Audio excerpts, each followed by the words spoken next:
എല്ലാവർക്കും ഒരു നല്ല നമസ്കാരം. ഞാൻ ശകല ആരോഗ്യ പ്രശ്നങ്ങളൊക്കെ ആയിട്ട് ഇരിക്കുകയായതുകൊണ്ട് തന്നെ ഒരു വീഡിയോ എടുക്കാനുള്ള തയ്യാറെടുപ്പുകളൊന്നുമില്ല. എങ്കിലും നമ്മൾ സുഖമില്ലാതിരിക്കുമ്പോഴാണല്ലോ ഓൺലൈനിൽ ഉള്ള വാർത്തകളൊക്കെ കൂടുതൽ കാണുന്നത്. അപ്പോൾ അങ്ങനെ ഒരു വാർത്ത കണ്ടപ്പോൾ സംസാരിക്കണമെന്ന് തോന്നി. ഞാൻ 2 വാക്ക് പറയാൻ വേണ്ടിയാണ് വരുന്നത്. മറ്റൊന്നുമല്ല, നമ്മളുടെ ദിയാകൃഷ്ണയുടെ ഈ അച്ഛൻ കൃഷ്ണകുമാറിനെതിരെയും ഉള്ള ആരോപണങ്ങളും പ്രത്യാരോപണങ്ങളും ഇങ്ങനെയുള്ള കാര്യങ്ങളാണ്. സത്യത്തിൽ ഈ കുടുംബത്തെ എനിക്ക് ഓൺലൈനിൽ സോഷ്യൽ മീഡിയയിലല്ലാതെ പരിചയമൊന്നുമില്ല. പക്ഷേ എങ്കിലും അവരുടെ ആക്ടിവിറ്റീസ് ഒരുപാട് മാതൃകാപരമാണ് എന്ന് പറയുന്ന ഒരു അഭിപ്രായക്കാരിയാണ് ഞാൻ. അതിനെപ്പറ്റി ഒരുപക്ഷേ ഈ സമയത്തിലല്ല പറയേണ്ടിയത്. ഞാനൊരു വീഡിയോ ആം, ഇടാൻ സാധിക്കുമായിരിക്കും. അപ്പോൾ ഇപ്പോൾ ഈ ആരോപണം നേരിടുന്ന പെൺകുട്ടികളുടെ ഒരു ബോഡി ലാംഗ്വേജിനെ പറ്റി പറയുകയാണെങ്കിൽ, അവർ ഇപ്പോൾ പ്രസ് മീറ്റൊക്കെ നടത്തുമ്പോൾ വന്ന് സംസാരിക്കുന്നത് വളരെ കോൺഫിഡൻസോടുകൂടിയും പറ്റുവാണ്. അതിപ്പോൾ നമ്മൾ വളരെയധികം മെയ്ഡപ്പായിട്ടുള്ള ഒരു കാര്യങ്ങളാണ്. അതായത് മുഖത്ത് ഉള്ളൊരു മേക്കപ്പിൽ നിന്ന് തന്നെ അത് മെയ്ഡപ്പ് എന്ന് പറഞ്ഞാൽ ഒരു മാസ്ക് ചെയ്താണ് അവർ വരുന്നത്. അതുപോലെ തന്നെ അവർ ഈ കുറ്റകൃത്യത്തെ പറ്റിയല്ല സംസാരിക്കുന്നത്, അവർ മറ്റു പല കാര്യങ്ങളുമാണ് സംസാരിക്കുന്നത്. അപ്പോൾ ബേസിക്കലി തലേദിവസവും പിറ്റേ ദിവസവും അവരുടെ പ്രസ് മീറ്റ് അതിന് മുമ്പ് CCTV ഫുട്ടേജസിലും അല്ലാതെയും ഒക്കെ വന്നിരിക്കുന്ന വീഡിയോസിലൊക്കെ ഇവരെ കാണുമ്പോൾ, അവർ തന്നെ റെക്കോർഡ് ചെയ്ത വീഡിയോസിലൊക്കെ അവരെ കാണുമ്പോഴും ഉള്ള ഒരു ബോഡി ലാംഗ്വേജസിനെ പറ്റിയാണ്. അപ്പം ബേസിക്കലി അവരുടെ ഐ കോണ്ടാക്ട്, അവർ കള്ളമാണ് പറയുന്നത് എന്ന് പ്രൂവ് ചെയ്യുന്ന വിധത്തിൽ തന്നെ ഒരു ഐ കോണ്ടാക്റ്റും ഇല്ലാതെയാണ് സംസാരിക്കുന്നത്. പലപ്പോഴും കുനിഞ്ഞിരിക്കുന്നതാണ് സംസാരിക്കുന്നത്. അവരുടെ ശബ്ദത്തിലുള്ള കോൺഫിഡൻസ് കുറവ്, ഇത് അവരെ കിഡ്നാപ്പ് ചെയ്തതല്ല എന്ന് നമുക്ക് കാഴ്ചയിൽ വ്യക്തമായിട്ടും മനസ്സിലാവുന്നതാണ്. അതിന് പ്രത്യേകിച്ച് റോക്കറ്റ് സയൻസ് ഒന്നും പഠിക്കേണ്ട ആവശ്യമില്ല. അപ്പോൾ അവരുടെ ശബ്ദത്തിലുള്ള വിറയൽ, അവരുടെ ഐ കോണ്ടാക്റ്റ് ഇല്ലാത്ത ഒരു സംഗതികൾ, അവരുടെ വിരലുകളോട് ചെയ്യുന്ന ഫിഡ്ജറ്റിങ്, അതുപോലെ തന്നെ അവരുടെ തോള് ഇങ്ങനെ ഡ്രൂപ്പ് ചെയ്തിരിക്കുന്നത്, അതുപോലെ ഇതെല്ലാം കാണുമ്പോൾ നമുക്ക് അവർ പറയുന്നത് കള്ളമാണ്, അല്ലെങ്കിൽ ഇവർ ഈ പറഞ്ഞ തട്ടിപ്പ് ചെയ്തിട്ടുണ്ട് എന്ന് വെളിവാക്കുന്ന തരം ബോഡി ലാംഗ്വേജസാണ് അവരുടേത്. അപ്പം ഓരോ കാര്യങ്ങളെടുത്ത് നോക്കിയാലും അവർ മൂക്കേൽ തൊടുന്നത്, അവരുടെ പിന്നെ തലമുടി ശരിയാക്കുന്നത്, അതുപോലെ ഓരോ കാര്യങ്ങൾ നോക്കിയാലും നമുക്ക് മനസ്സിലാക്കാൻ പറ്റും. അതുപോലെ തന്നെ ഇവർ പ്രോംപ്റ്റ് ചെയ്ത് കൊടുക്കുന്നുണ്ട്, അങ്ങനെ പറ, ആത്മഹത്യ ചെയ്യും എന്ന് പറ. ആത്മഹത്യ ചെയ്യാൻ പോകുന്നവരല്ല, ആ ഒരു സാഹചര്യത്തിൽ ഇരിക്കുന്നവരൊന്നും അങ്ങനെയൊന്നും പറയത്തില്ല, അല്ലേ? അങ്ങ് പോയി ആത്മഹത്യ ചെയ്തേ ഉള്ളൂ എന്ന് വെച്ചാൽ ഞാനീ പറയുന്നത് ആത്മഹത്യ വളരെ നിസ്സാരവൽക്കരിച്ച് അങ്ങനെയൊന്നുമല്ല. അവർ ആ ഒരു എഡ്ജിൽ അല്ല. അവർ ഈ ഈ ഒരു വാദം ഉന്നയിക്കാൻ വേണ്ടിയും അത്തരം ചില ആൾക്കാരെ പറ്റിക്കാൻ വേണ്ടി, അതായത് അറിയാതെ പറ്റിപ്പോയൊരു അബദ്ധം പോലുമല്ല, അവർ അറിഞ്ഞുകൊണ്ട് ചെയ്തതാണ് എന്ന് പ്രൂവ് ചെയ്യുന്ന വിധത്തിലാണ് അവരുടെ ബോഡി ലാംഗ്വേജ് ഉള്ളത്. അപ്പം അടിമുടി നോക്കിയാൽ അവരുടെ ഓരോ വിരലുകളാണ് അനങ്ങുന്നതും, അവരുടെ ശബ്ദവും, അവരുടെ ഞാൻ ഈ മുമ്പ് പറഞ്ഞ ഐ കോണ്ടാക്ട് മുതൽ അവർ മുടിയെ തൊടുന്നത്, മുടി ശരിയാക്കിയിടുന്നത്, അവരുടെ എന്താ പറയുക, കൈ കൊണ്ട് ഇങ്ങനെ ചെയ്യുന്നത്, അങ്ങനെ ഓരോ കാര്യങ്ങൾ നോക്കിയാൽ നമുക്ക് മനസ്സിലാകാം അവർ ഈ കുറ്റകൃത്യത്തിൽ ഏർപ്പെട്ടിട്ടുള്ളതാണ് എന്ന് മാത്രമല്ല അവർ അറിഞ്ഞുകൊണ്ടാണ് ചെയ്തത്.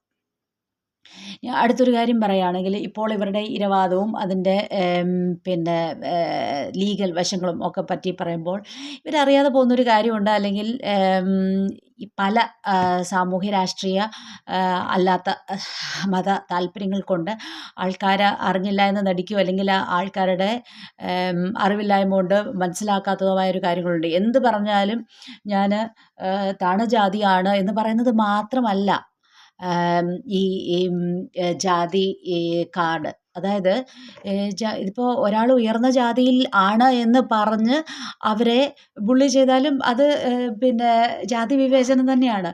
അത് താഴെയും മുകളിൽ എന്ന് പറയുന്ന ജാതി വ്യവസ്ഥ ഇന്നില്ല, അതുപോലും പറയാൻ പാടില്ല. ഞാൻ പറഞ്ഞത് അങ്ങനെ നമ്മുടെ സമൂഹത്തിൽ ഇങ്ങനെ വരച്ച് വെച്ചിട്ടുള്ള പഴയ, ഇപ്പോഴും മനുഷ്യരുടെ മനസ്സിൽ ഇതുപോലെ ഒരു തരം റിവേഴ്സ് ജാതിയിസം കൊണ്ടുവരുന്ന കാര്യങ്ങൾ, ഈ റിവേഴ്സ് റേസിസം അല്ലെങ്കിൽ റിവേഴ്സ് കാസ്റ്റിസം എന്നൊക്കെ പറയുന്ന പോലത്തെ ഒരു കാര്യമാണ് ഇവരിവിടെ കൊണ്ടുവരുന്നത്. കാര്യം ഇവർ യഥാർത്ഥത്തിൽ അങ്ങനെ ഒരു ജാതി വിവേചനത്തിന് ഇരകളായിട്ടുണ്ടെങ്കിൽ അവർ ഇപ്പോഴല്ല അത് പറയേണ്ടത്. ഒരു കേസ് വന്നു കഴിയുമ്പോഴും ഇവർ പിടിക്കപ്പെട്ട് കഴിയുമ്പോഴും അല്ല അത് പറയേണ്ടത്. അതിന് മുന്നേ ഇവർ പരാതിപ്പെട്ടിട്ടുണ്ടാകണം, അല്ലെങ്കിൽ എന്തെങ്കിലും തെളിവ് അവരുടെ ഉണ്ടാകണം. അതൊന്നും ഇല്ലാതെയാണ് ഇപ്പോൾ ഇവരിത് പറയുന്നത്. അപ്പോൾ ഇവരാണ് ഇപ്പോൾ ഇവിടെ വന്ന് ജാതിയെപ്പറ്റി പറയുന്നത്. അപ്പം ശരിക്കും ഈ ജാതി ഇതിൽ കൊണ്ടുവന്നിരിക്കുന്നതിൽ ഇവരാണ് ശിക്ഷിക്കപ്പെടേണ്ടത്. അതുപോലെ തന്നെ ഇവർ മുക്കുവ സ്ത്രീകൾ എന്ന് പറഞ്ഞിരിക്കുന്നു. മുക്കുവത്തികൾ എന്താണ് മുക്കുവ സ്ത്രീകൾക്കുള്ള കുഴപ്പം?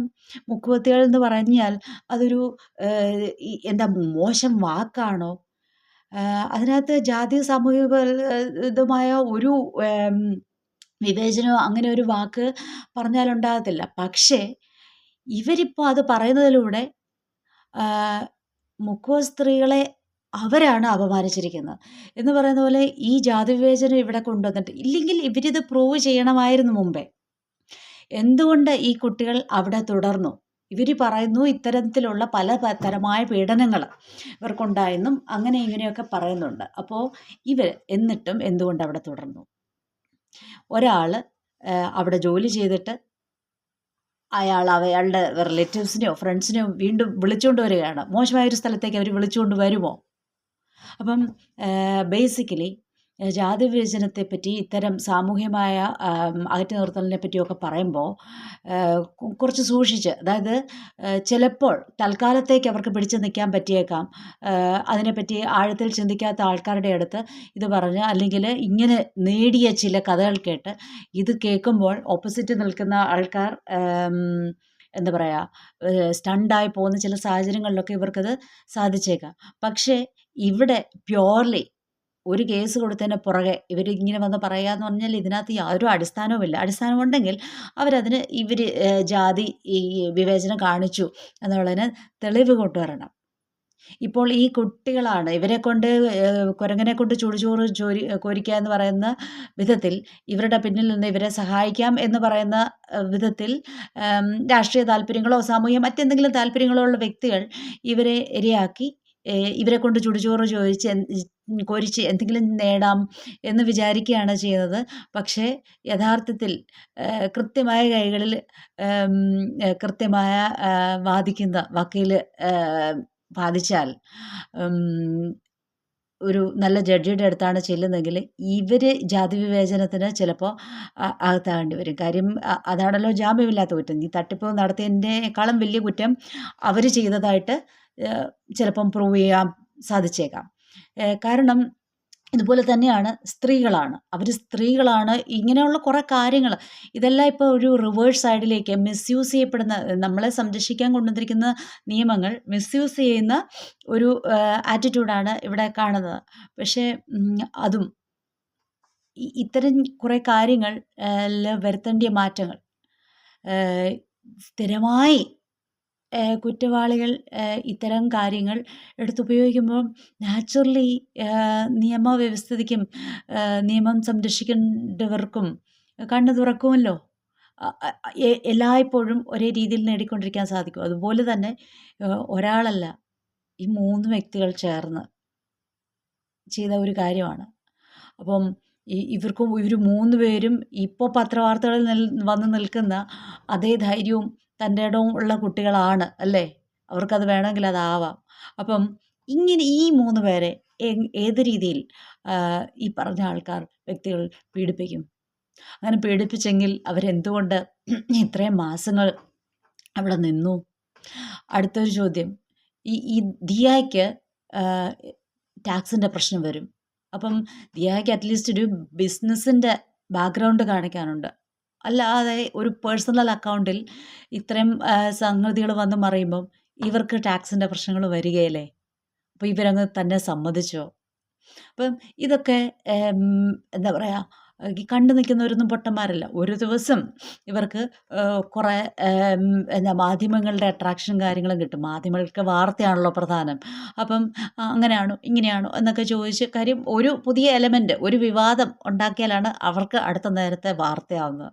അപ്പം ഇതൊക്കെ കണ്ട് മക്കളെ നിങ്ങൾ വിശ്വസിച്ച് ഈ പറഞ്ഞ രാഷ്ട്രീയക്കാരോ പിന്നെ അതിൻ്റെ പിന്നിൽ നിങ്ങൾക്ക് കോൺഫിഡൻസ് തരുന്ന വക്കീലന്മാരോ, ഇതെല്ലാം അവരുടെ ജോലികളാണ്. End of the day ultimately നിങ്ങൾ മാത്രമാണ് ഇതിനകത്ത് എല്ലാ വിധത്തിലും മോശക്കാരായിരിക്കുന്നത്. നിങ്ങൾ ചെയ്ത ക്രൈം ഒരു വശത്ത്, അതിനപ്പുറത്ത് നിങ്ങളത് മെസ്സ് ചെയ്യുന്ന വിധം മറ്റൊരു വശം. എന്തായാലും ദിയ കൃഷ്ണയ്ക്കും കൃഷ്ണകുമാറിനും ഫുൾ സപ്പോർട്ടും എനിക്കൊന്ന് സമൂഹത്തിൻ്റെ മുഴുവനുണ്ട്. എന്ന് മാത്രമല്ല, ശരിക്കും മാതൃകയാക്കേണ്ട ഒരു കുടുംബമാണ് ഇന്നത്തെ നമ്മുടെ സാമൂഹ്യ രാഷ്ട്രീയ സാഹചര്യത്തിൽ കേരളത്തിൽ വിജയകരമായിട്ട് അത് സാമൂഹ്യമായിട്ടും ബിസിനസ് പരമായിട്ടും അവർ ചെയ്യുന്ന തൊഴിൽപരമായിട്ടും കുടുംബമായിട്ടും മാതൃകയാക്കേണ്ട ഒരു ഫാമിലിയാണ് കൃഷ്ണകുമാറിൻ്റേതും സിന്ധു കൃഷ്ണകുമാറിൻ്റേതും. അപ്പോൾ അതിനെപ്പറ്റി യഥാർത്ഥത്തിൽ പലപ്പോഴും നോട്ട് ചെയ്തിട്ടുള്ള ഒരു കാര്യമുണ്ട്. ഒരു കാര്യമല്ല, ഒരുപാട് കാര്യങ്ങൾ നമ്മുടെ സമൂഹത്തിൽ ഇന്നും നടക്കുന്ന മോശം പ്രവണതകളും മോശം വാർത്തകളും കേൾക്കുമ്പോൾ ഇത് മാതൃകയാക്കാം എന്ന് പറഞ്ഞു കൊടുക്കത്തക്ക വിധത്തിലുള്ള ഒരു കാര്യങ്ങളുണ്ട്. ഒരുപക്ഷെ ഞാൻ കുറച്ചുകൂടി ഒരു എന്താ പറയുക, ആരോഗ്യമൊക്കെ മെച്ചപ്പെടുമ്പോൾ അതിനെപ്പറ്റിയൊരു വീഡിയോ ചെയ്യാൻ ആഗ്രഹിക്കുന്നുണ്ട്. ചെയ്യുമോ ഇല്ലയോ ഒന്നും അറിയില്ല. എന്തായാലും ഇവിടെ ഇവർക്ക് നീതി കിട്ടട്ടെ എന്ന് ആശംസിക്കുന്നു. അപ്പോൾ ബഹന.